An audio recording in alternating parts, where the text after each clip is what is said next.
Nos da mucho gusto recibir en el estudio en esta mañana de martes a Francisco García Burgos, presidente de EduPaz.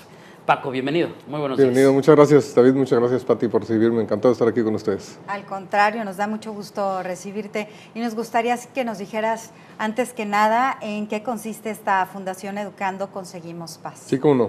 La Fundación EduPaz le decimos para cortito y es una fundación en la que tenemos por objetivo trabajar con la comunidad en programas de prevención, de atención a adicciones, de prevención de la violencia doméstica. Es una fundación que tiene este objetivo de educar, por eso el nombre, ¿no? Y a través de la educación procurar mejores condiciones de vida para todos. Por ejemplo, trabajamos en programas que ayudan a mujeres, específicamente en el tema de violencia intrafamiliar, y les ayudamos desde la parte psicológica de cómo enfrentar las situaciones de violencia que se encuentran en su casa, y también algunos tips físicos, ¿no? de cuando son atacadas, qué hacer para poder tener los segundos que necesita una mujer para escaparse a su agresor y poder pedir ayuda. Cosas como esas en las que estamos trabajando, también trabajar con jóvenes, por supuesto, en todo lo que se refiere a prevención de adicciones, que parte mucho de estos programas de rescatar la dignidad de la persona, ¿no? Y decirle a una persona, lo más importante eres tú y la dignidad que tienes y tienes que respetarla, y eso te da un valor que tienes tú que cuidar y todo el mundo debe respetar. Y por otro lado estamos trabajando en este documento que les acabo de entregar, que encuentran en la página de la Fundación www.edupaz.org.mx, que es un índice de la paz. ¿Y de qué se trata el índice de la paz? Básicamente es que hablamos mucho de la paz, pero tenemos pocos referentes de cómo saber cómo está la paz, cómo la medimos, cómo nos damos una idea de si estamos mejor o estamos peor, porque no es suficiente los índices de delitos, y por varias razones. Mira, por ejemplo, la mayor cantidad de delitos que se cometen en esta ciudad son distintos del homicidio. O sea, el 95% de los delitos que se cometen son de otro tipo. Y el homicidio es, por supuesto, gravísimo, pues es el más grave de todos. Pero hay otra cantidad de delitos a la que no le estamos poniendo atención.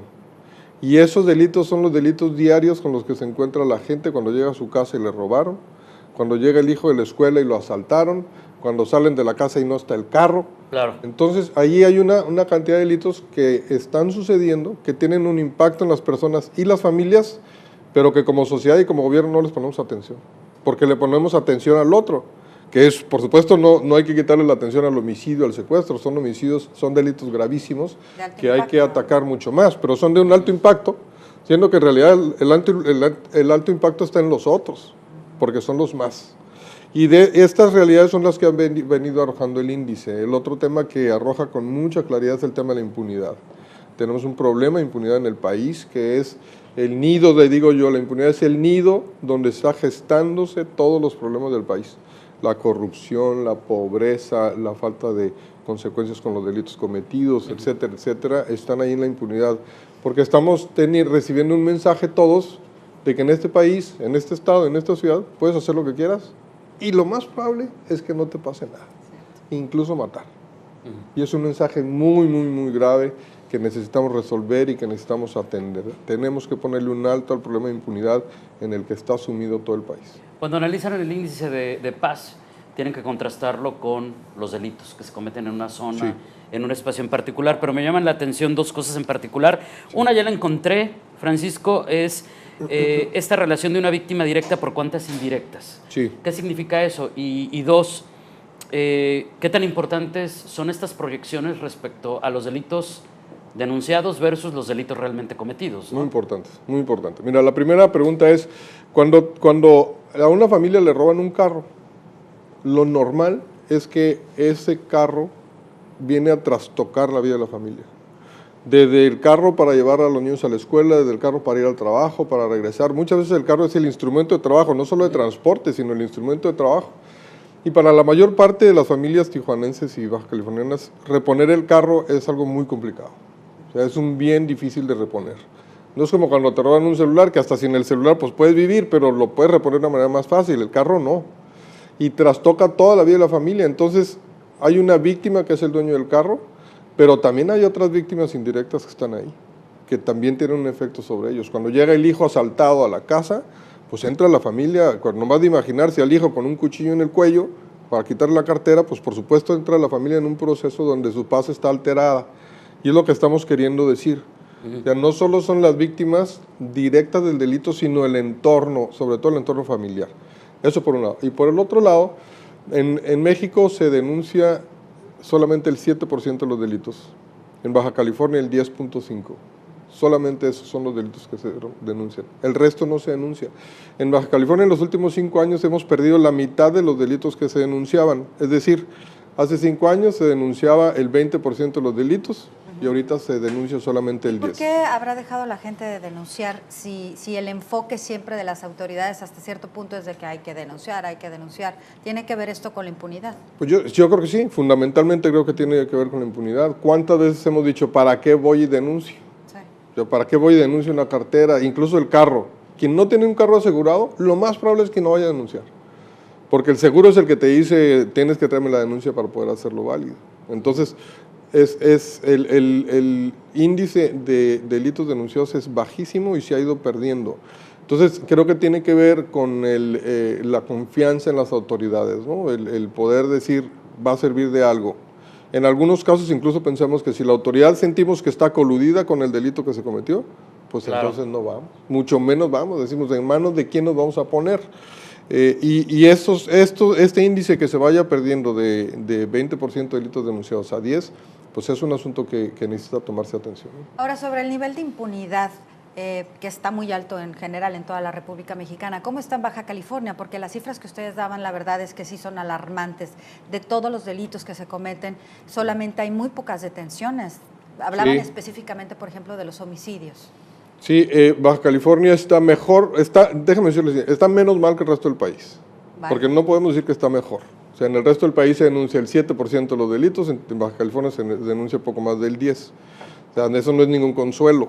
O sea, cuando se denuncia el 90%, entonces podemos estar en mejores condiciones, pero ahorita se denuncia el 10%. Entonces, eso está mal. Pero, por ejemplo, en homicidio, a finales del mes de febrero pedimos la información de cuántos detenidos había en Baja California por haber cometido un homicidio en 2016. En 2016 se cometieron más de 1,000 homicidios en el estado y había en ese momento 51 detenidos. Nada más. Nada más. Esos 51 detenidos habían cometido 57 homicidios. Vamos a decir que hay 57 detenidos. De más de 1,000 homicidios, solamente 57 tienen a un detenido. Estamos hablando de ese mensaje que decía yo, o sea, el mensaje que estamos mandando es... No pasa nada. No pasa nada, incluso si matas a alguien, porque además hay una cosa que hay que decir. Muchas veces la autoridad dice como consuelo, pues se están matando entre ellos. Sí. O sea, es un homicidio relacionado con el crimen organizado. ¿Qué más hemos escuchado? Exactamente, como si fuera una justificante. Es cuestión de narcomenudistas. Exactamente. Es entre ellos. Incluso como sociedad hemos comprado ese discurso. Si tú platicas con la gente muchas veces dice, pues es que se están matando entre ellos. Como si por un lado no fuera importante la vida de ellos, porque también lo es, por más delincuentes que sean, también su vida es importante. Y por otro lado ya vivimos esta película en Baja California, cuando decíamos, pues se están matando entre ellos, pero al rato empezaron a matarnos a los demás, a los que no estamos involucrados. Y se pasó a un problema entre grupos organizados, a un problema en el que la sociedad tenía ya una consecuencia de todo eso que se dejó pasar. Oye, ¿cómo se mide la paz? ¿Cómo se habla de un índice de paz y cómo estamos en Baja California cuando nos vamos específicamente a esa estructura de medida? Mira, hay una medición global que es, digamos, un punto metodológico del que parte el índice que hemos diseñado nosotros. Es una medición global. La paz no se puede medir en positivo, se tiene que medir en negativo. No puedes medir cómo está la paz, sino más bien cómo se altera la paz. Y la mejor cifra para poder medir cómo se altera la paz es la cifra a partir de los índices delictivos. Entonces es como se mide. Nosotros aquí lo que hemos incorporado para que no se quede solamente en un índice delictivo es cómo esos delitos afectan a los demás. No solo afecta a la víctima, sino también a la víctima indirecta.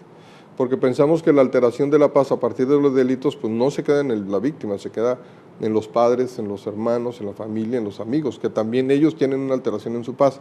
Y es la incorporación que estamos haciendo nosotros, lo que le llamamos las víctimas indirectas que sí ahorita Pati. Por eso lo medimos de esa manera, a partir de los delitos que se cometen, los delitos que no se denuncian y las víctimas indirectas. Entonces podríamos hablar, como dice en el documento, de cuántas personas en un periodo determinado han visto alterada su paz. Exactamente. En un lugar determinado, por ejemplo, en Baja California o en Tijuana o en cualquiera de los municipios. Sí, exactamente. ¿Y cómo andamos con eso?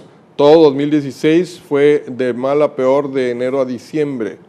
Pero, por ejemplo, sorprende mucho la cifra de que Rosarito es el municipio con una paz más alterada. ¿Por qué razón? Porque las cifras se tienen que calcular por cada 100,000 habitantes, las cifras delictivas y las cifras del índice de la paz, para hacerlas comparables. Y los dos municipios más pequeños del estado, Rosarito y Tecate, son los que tienen una alteración mayor de la paz. O sea, traen un problema muy serio de delincuencia y de consecuencias. Y después de esos dos, Mexicali.